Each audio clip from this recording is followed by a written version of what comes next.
We got a little surprise from Congresswoman Dina Titus, who some of you may know. She is an active member of the Congressional Cannabis Caucus on the Hill. She's based out of Nevada.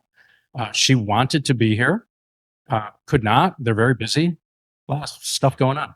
And she was nice enough to send us a video message. So she asked us if we would play the video message. And I said, absolutely. Thank you very much. And now we will, Charlie's going to roll our video from Dina Titus. Hello, I'm Dina Titus. I'm proud to represent the 1st Congressional District of Nevada.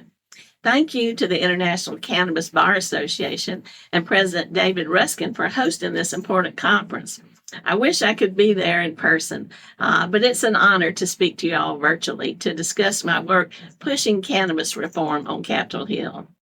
I've been focused on reforming cannabis laws for many years, first in Nevada in the legislature and now in Washington as the co-chair of the Congressional Cannabis Caucus. Our bipartisan caucus is dedicated to moving cannabis policy out of the shadows and into the 21st century. While our states have moved forward, federal law has not kept pace, and that disconnect continues to create harm. Recently, the Trump administration, however, announced a change to federal marijuana scheduling policy. The DOJ and the DEA moved FDA-approved marijuana products and state-licensed medical marijuana into Schedule III, while also launching a separate administrative process to consider broader rescheduling of marijuana under the Controlled Substances Act. Well, right now, most cannabis products and activities remain classified as Schedule I under federal law. But these actions reflect growing recognition that the current federal approach is outdated and inconsistent with science, state policy, and public opinion. But rescheduling alone is not enough. Congressional action remains critical. We need durable legislative reform that aligns federal law with state decisions and centers public health, racial justice, and community safety. Now, that's why on 4/20, I reintroduced the Higher Education Marijuana Research Act with my fellow Democratic Cannabis Caucus co-chair, Representative Ilhan Omar. This bill would eliminate obstacles to the academic research of cannabis, protect universities and researchers who study it, and promote the responsible study of marijuana. I also led the MORE Act this Congress. This legislation would finally remove marijuana from the Controlled Substances Act altogether, expunge prior convictions, and reinvest in communities that have been most harmed by the war on drugs.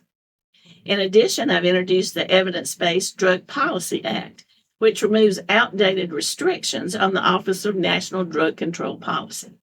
Currently, and you all know this, the office and its director are not allowed to sponsor research related to any Schedule I drug. Furthermore, the director must by law actively oppose the legalization of any substance that is Schedule I and not approved by the FDA. Now, that's ridiculous. These prohibitions are just absurd in today's world. Cannabis is legal for adult use in 24 states and for medical use in 41 states. And most of the public and all the polling supports legalizing the use of marijuana. The current policy also prohibits public policy research or study into the effectiveness of current state programs. Now, the Director of National Drug Control Policy should be able to speak honestly and should be informed by research about cannabis issues.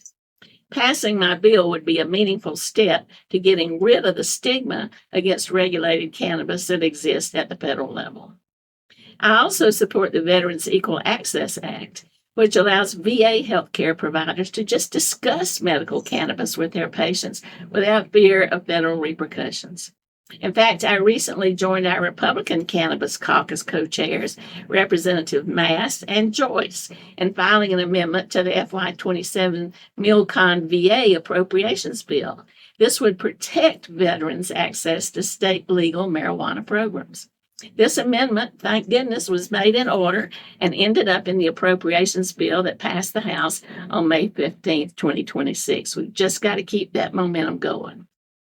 Another bill I've introduced was called the States 2.0 Act. This was with Congressman Joyce. This bill would get the federal government out of the way of states that have chosen to legalize cannabis, and it would enact a federal framework for cannabis use.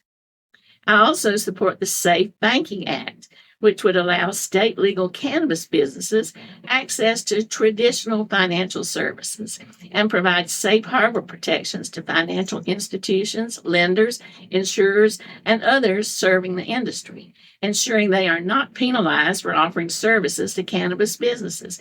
You shouldn't have to hide your money in a tin can because you can't use banking.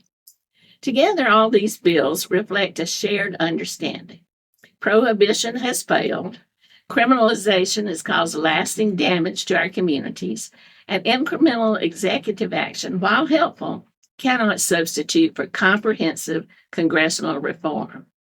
Now, the president also retains the authority to act now by issuing pardons and computations for people still suffering the consequences of outdated cannabis laws. This is a step that can and should happen alongside the rescheduling process, and we need to push the administration to do that. As Congress considers what comes next, events like today are central. So thank you so much once again to the International Cannabis Bar Association for continuing your leadership, for convening this conversation, and for what you do both to educate and advocate on this issue. So I look forward to working with all of you to puff pass that bill so we can finally reflect science, fairness, and the will of the American people. Thank you so much.